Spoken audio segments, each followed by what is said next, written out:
नमस्कार। सनातन विचार श्रृंखला में आपका स्वागत है। आज जिस विषय के ऊपर बात करेंगे वह है एकादशी यानी 11वीं तिथि, जो महीने में 2 बार आती है। उसका खगोल विज्ञान के साथ में क्या संबंध है, ये हमें पता है। एकादशी संस्कृत भाषा का शब्द है जिसका अर्थ होता है 11। यह चंद्रमा की 11वीं कला को बताता है। एक चंद्रमास में 2 पखवाड़े होते हैं, उन्हें कृष्ण पक्ष और शुक्ल पक्ष कहा जाता है। इसलिए एक चंद्रमास में 2 बार एकादशी की तिथि होती है। एक बार कृष्ण पक्ष की एकादशी और एक बार शुक्ल पक्ष की एकादशी। आमतौर पर एकादशी को ऐसा समझा जाता है कि कई लोग एकादशी के दिन खाना नहीं खाते। इस प्रकार एकादशी के दिन अन्न ग्रहण न करना केवल धार्मिक महत्व का ही विषय नहीं है। एकादशी के उपवास का महत्व धार्मिक तो जो होगा वह तो होगा ही, किंतु एक इसका गहरा पहलू और भी है। उपवास तो केवल एक व्यवहारिक अभिव्यक्ति है और धार्मिक बने रहने का प्रतीक है, जिसे करने की हमसे अपेक्षा की जाती है। हमारे मन के द्वारा जो अंदर से भावना निकल के आती है, जिसका हमारे व्यक्तित्व के लिए एक विशेष महत्व भी है। अब हम एकादशी के महत्व को खगोल शास्त्र, जो विज्ञान की एक शाखा है खगोल विज्ञान, उसके आधार पर समझते हैं। यह तो हम लोग जानते हैं कि खगोल विज्ञान में ग्रह, उपग्रह, सौरमंडल, तारे, आकाशगंगा, ब्रह्मांड, ब्रह्मांड में व्याप्त अंतरिक्ष का अध्ययन किया जाता है। अगर पृथ्वी और सौरमंडल का एक हिस्सा है ऐसा हम जानते हैं, और हम पृथ्वी का एक हिस्सा हैं, इसलिए हम सभी सौरमंडल का एक हिस्सा अपने आप हो जाते हैं। सौरमंडल एक पूरा परिवार है, जिस परिवार के हम सदस्य हैं, और इस परिवार का मुखिया सूर्य है, जिसे हम सूर्य नारायण भगवान कह के हम मानते हैं। सौरमंडल के सभी ग्रह सूर्य के चारों ओर अपने अपने निर्धारित कक्ष में घूमते रहते हैं और सूर्य का चक्कर लगाते रहते हैं। उसी समय इन सभी ग्रहों के उपग्रह भी ग्रहों के चक्कर लगाते रहते हैं और उपग्रह भी इस प्रकार सूर्य का चक्कर लगा लेते हैं। हमारा पूरा व्यक्तित्व इन ग्रहों और उपग्रहों की चाल से प्रभावित होता है। ग्रहों की सापेक्ष गति होती है। ऐसा नहीं है कि वे हमारे सिर के ऊपर दिखाई दे रहे हैं, वे हर जगह हैं। ऐसा कोई भी ग्रह नहीं है जो स्थिर हो, सभी ग्रह गतिमान हैं। यहाँ तक कि सूर्य भी स्थिर नहीं है। सूर्य, जो कि एक तारा माना गया है क्योंकि उसके पास स्वयं का विश्व प्रकाश है, इसलिए उसको तारा बोलते हैं। सूर्य स्वयं भी एक अन्य तारे के चक्कर लगाता है जो सूर्य से 80 लाख गुना बड़ा है। इसलिए सभी ग्रहों की गति को सापेक्ष गति कहा जाए। जब एक वस्तु की गति किसी दूसरी अन्य वस्तु की गति के किसी भी प्रकार से संबंध में हो तो वह गति सापेक्ष गति कहलाती है। आप कल्पना कीजिए कि सूर्य एक अन्य तारे के चक्कर लगा रहा है, पृथ्वी सूर्य के चक्कर लगा रही है और हम पृथ्वी पर हैं। क्या लगता है? बिल्कुल ऐसा लगता है, हम भी अंतरिक्ष में पृथ्वी के सहारे चक्कर लगा रहे हैं।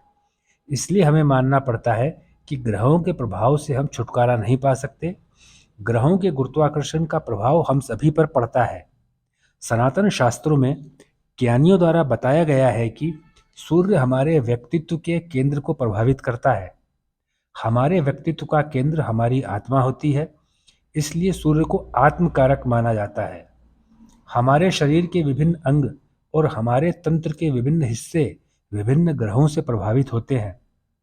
यदि सूर्य नहीं है तो हम जानते हैं कि पृथ्वी पर जीवन भी नहीं है। सूर्य इतना महत्वपूर्ण है कि जिस दिन सूर्य नहीं होता उस दिन हमारी पाचन क्रिया तक सुस्त पड़ जाती है। हम आगे बढ़ते हैं और एकादशी के महत्व की तरफ जाते हैं।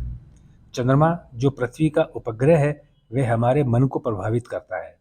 हमारा मन आध्यात्मिक नहीं है, हमारा मन भौतिक है। हमारा मन हमारी ही चेतना का प्रक्षेपण है। हमारे भोजन के भौतिक पदार्थ का एक सूक्ष्म भाग ही मन को चाहिए होता है, क्योंकि यह तो चेतना का प्रक्षेपण है। भोजन का बिल्कुल सूक्ष्म सार न केवल मुंह के माध्यम से बल्कि सभी इंद्रियों के माध्यम से मन को दिया जाता है और यही भोजन का सूक्ष्म अंश मन या दिमाग को प्राप्त हो जाता है। इसलिए हमारा मन भौतिक है। ग्रह और उपग्रह आध्यात्मिक नहीं है। उनमें गुरुत्वाकर्षण की शक्ति है, किसी में कम है तो किसी में ज़्यादा है, और वे हमारे मन को प्रभावित करते हैं। जब हम खगोल विज्ञान के अध्ययन में गहराई से उतरेंगे तो हम जानेंगे कि हमारे शरीर में ग्रहों के प्रभाव के अलावा कुछ भी नहीं है। हमारे शरीर का एक भाग किसी एक ग्रह का है तो दूसरा भाग अन्य ग्रह का है।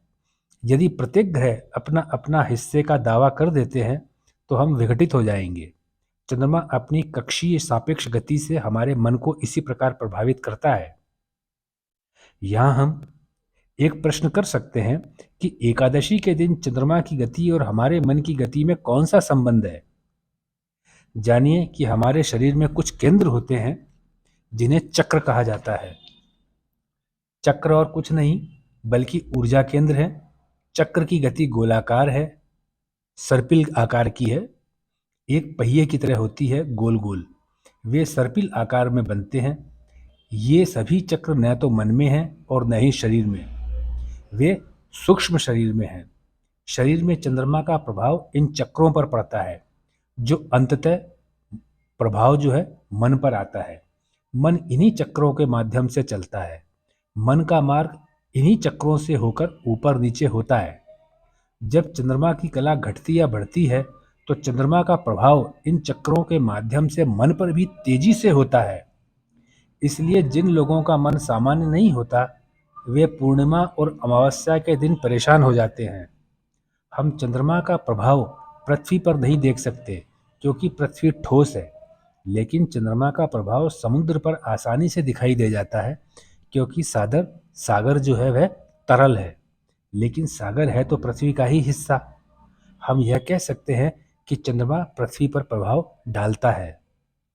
सूर्य चंद्रमा को प्रभावित करता है। चंद्रमा के पास खुद का प्रकाश नहीं है, वह अपना प्रकाश सूर्य से लेता है और चंद्रमा पृथ्वी को प्रभावित करता है। जब यह प्रभाव अपने आप घटित होता है तो हम प्रकृति के हाथों में खिलौने बन जाते हैं। हम यह तो जान चुके हैं कि मन चक्रों से प्रभावित होता है। इन चक्रों में से मन के दो निवास स्थान माने जाते हैं। पहला, जागृत अवस्था में हमारी दोनों आंखों की भौं के बीच में एक सूक्ष्म स्थान। दूसरा, हमारे हृदय में जो गहरी नींद की स्थिति में होता है। भौं के बीच का स्थान आज्ञा चक्र कहलाता है और हृदय में अनाहत चक्र। ये दो, आज्ञा चक्र और अनाहत चक्र, मन के दो घर हैं।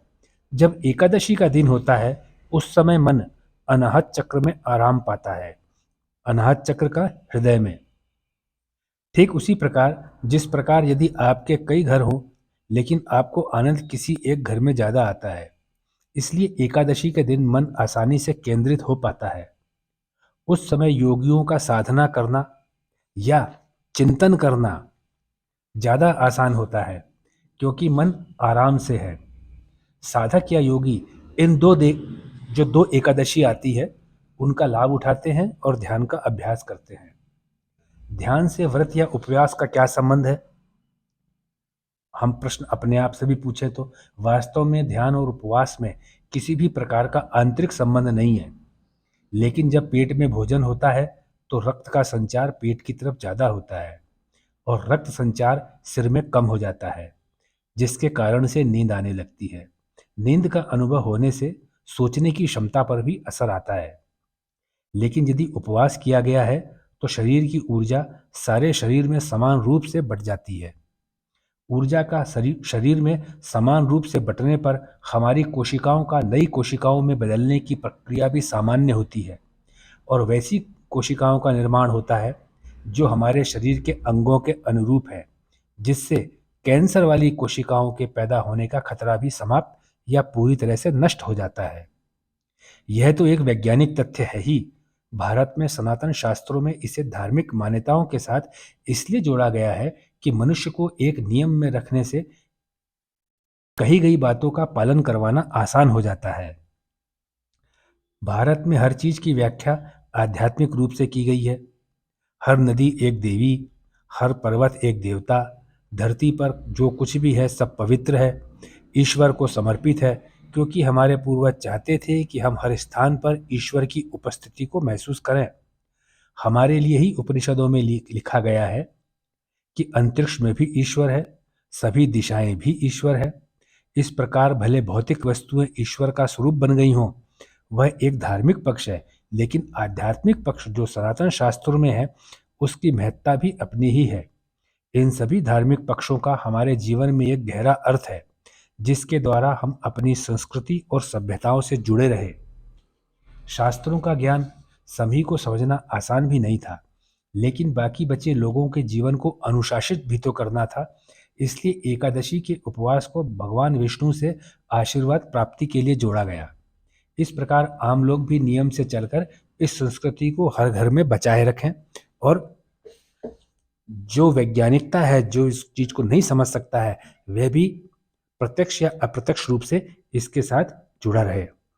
आपने जो आज एकादशी का मूल्य के बारे में आज सुना है, मैं आशा करता हूं कि आप इसके बारे में अपने मित्रों से, बच्चों से बात करेंगे। कोई हो सकता है कि जो एकादशी का व्रत ना करना चाहता हो, करने का क्या फायदा होगा ये तो नहीं बताया जा सकता, लेकिन करने का नुकसान कुछ भी नहीं है। वे लोग जो स्वस्थ हैं, उनको एकादशी का उपवास तो अपनी क्षमता के अनुसार करना चाहिए। जिनके लिए बिना भोजन के रहना, अगर किसी डॉक्टर ने, चिकित्सक ने परामर्श दिया है कि आपको भोजन करना ही है, तो वे अगर चाहें तो फलाहार लेकर के रह सकते हैं, तो फलाहार लेकर के रह जाएं। नहीं तो अगर भोजन ही पर्याप्त पड़ता है तो वे भोजन को ही प्राप्त कर लें। आपने अपना बहुमूल्य समय दिया, इसके लिए आपका बहुत बहुत धन्यवाद।